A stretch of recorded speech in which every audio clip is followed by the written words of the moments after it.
నమస్తే అండి, welcome to Anagaswami kitchen and vlogs. ఈరోజు నేను మీకు తూర్పు ఎడవల్లిలో ఉన్న శ్రీ సీతారామస్వామి దేవాలయం గురించి చూపిస్తానండి. ఈ ఆలయం యొక్క ప్రత్యేకత కూడా ఏంటన్నది మీకు వివరిస్తాను. ఈ ఆలయం గురించి చాలా తక్కువ మందికి తెలిసి ఉండొచ్చండి.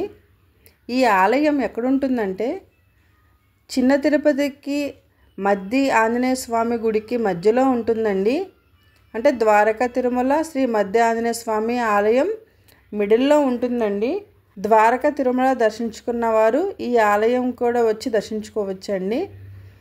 చాలా విశాలమైన ప్రదేశంలో ఉంటుందండి ఈ ఆలయం. చూసారు కదండి, మేము ఫ్రంట్ నుంచి రాలేదండి. అంటే ఆ రోజు మేము వెళ్ళిన టైంకి వర్షం వస్తుంది, సో మేము బ్యాక్ సైడ్ నుంచి వెళ్ళామండి. సో అన్నీ ఇలా పందిర్లు వేసి ఉంచారు. ఆ ఫ్రంట్ కనిపించేది గోపురం అండి. అంటే అక్కడి నుంచి మనకి ఎంట్రన్స్ అనేది ఉంటుంది. బట్ మేము పక్క నుంచి వచ్చామండి. ధ్వజస్తంభం అంటే మేము వచ్చేటప్పటికి ఇంకా మార్నింగ్ టైం వచ్చాం కదండి. సో అప్పటికి ఇంకా పూజ అనేది స్టార్ట్ అవ్వలేదు. అంటే స్వామివారి డోర్ కర్టెన్ కూడా ఇంకా ఓపెన్ చేయలేదండి. ఇంకా ఓపెన్ చేసిన వెంటనే ఫస్ట్ టైం మేమే చూసాము. ఇక్కడ ప్రత్యేకత ఏంటంటే భద్రాచలంలో ఉన్నట్లుగానే ఇక్కడ అమ్మవారు కూడా ఉంటారండి. అంటే స్వామివారి ఎడమకాలి తొడపైన కూర్చొని ఉంటారు భద్రాచలంలో. ఇక్కడ కూడా భద్రాచలంలో ఎలా అయితే ఉంటారో సేమ్ అదేవిధంగా అమ్మవారు రాముల వారి తొడపైన కూర్చొని ఉంటారండి. అందుకే ఇది మరో భద్రాచలం అని కూడా పిలుస్తూ ఉంటారు. రెండు వైపులా అమ్మవార్లు ఉన్నారు, అలాగే ఫ్రంట్ ఆంజనేయ స్వామి ఉన్నారండి. ఇది పైనండి బాలకృష్ణుడు ఎంత అందంగా ఉన్నాడో చూడండి. సో చాలా బాగా అనిపించింది నాకైతే. అలానే ఆ చుట్టూ కూడా రాసులండి, మేషరాశి నుంచి మీనరాశి వరకు కూడా అన్నీ ఉన్నాయండి. అంటే ఒక్కొక్క రాశి కూడా విడివిడిగా క్లియర్గా వేశారు. ఇదంతా కూడా పైనండి, చాలా బాగా అనిపించింది నాకైతే.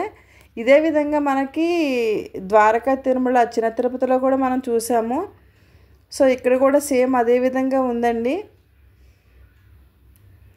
చాలా బాగుంది కదండి. అలానే ఇక్కడ పక్కన రాముడు లక్ష్మణుడు శబరి అండి. సో ఇలా ఒక మామిడి చెట్టు కింద ఇలా ఉందన్నమాట. చాలా బాగా అనిపించింది. అలానే ఇక్కడ మనకి కొంచెం ఫ్రంట్కి వెళ్తే ఇక్కడ ఇందులో పూజలు నిర్వహిస్తున్నారండి. సో ఇటు ఒక దారి ఉంది, ఇది బ్యాక్ సైడ్ అండి. చుట్టూరా బృందావనం పూల మొక్కలతో చాలా అందంగా ఉంది కదండి. అలాగే ఆలయం కూడా చాలా ప్రశాంతంగా ఉంటుంది. అక్కడ హోమాలు నిర్వహిస్తారంటండి. చూడడానికి ఎంతో అందంగా ఉంది. కానీ ఇక్కడ భక్తులు చాలా తక్కువగానే ఉన్నారండి. అంటే నేను అనుకోవడం ఈ ఆలయం గురించి ఎక్కువగా ఎవరికి తెలియదని అనుకుంటున్నాను.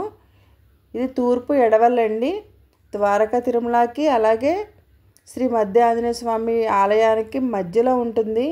ఎవరైనా సరే ఆలయాన్ని దర్శించుకున్నప్పుడు ఖచ్చితంగా ఈ ఆలయాన్ని దర్శించండి. చూడడానికి చాలా బాగుంది. ఎందుకంటే ఇది ఒక మినీ భద్రాచలం అని చెప్పవచ్చు మనం.